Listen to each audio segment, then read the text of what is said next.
So what I want to finish up with before we go into some questions is just some specific examples now of our land use change work. What are some of the direct effects of land use change? Not so much now from a whole policy perspective, but on a landscape, adjacent plots of land in different parts of the country and the world. And this is a series of parallel experiments we've had going for a number of years here in the South and Southwestern United States, and also in South America, Argentina, Uruguay primarily, and a few other places. And we're just looking at different sorts of agricultural transitions. In these lower photographs, you're seeing afforestation, planting industrial forests in native grasslands of Argentina here. And then we're ultimately looking for ways to avoid problems and to improve management and the sustainability of land use in different locations. I'd like to do a little history for a second and acknowledge Gene Odom's classic paper, The Strategy of Ecosystem Development. If any of the grad students in the audience haven't read this paper, I would encourage you to do it. It's a nice, interesting summary of how we manage lands. This little cartoon at the top is essentially carbon uptake or release on the y-axis, the time since a stand of trees or other system was established. And it essentially shows that once a forest, for instance, is established, you have a rapid increase in growth. This is gross primary production. Net primary production here is the difference between respiration of the system and total gross primary production. And then this line just shows you the biomass growth. And most of the systems that we manage for wood or other things, we harvest relatively early on. So we want to maximize the net primary production in this region.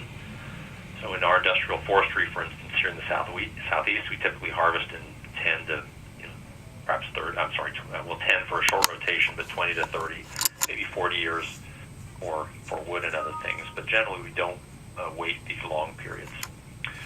So the idea behind this paper, The Strategy of Ecosystem Development, is just to look at different ways that we maximize what we ask of our land, maximize production.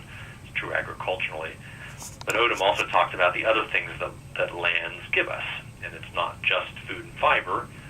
It's also our atmosphere, so the balance of oxygen and carbon dioxide, climate, the recycling of water that vegetation does, clean water for cultural and industrial uses. And it's this last thing, the water, that I want to explore with the last 5 or 10 minutes that we have here for a presentation.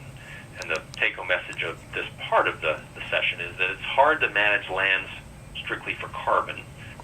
And put differently, that you can't manage lands for carbon without also influencing water quantity and water quality. In some ways that are beneficial, mutually beneficial. In other cases, ways that aren't.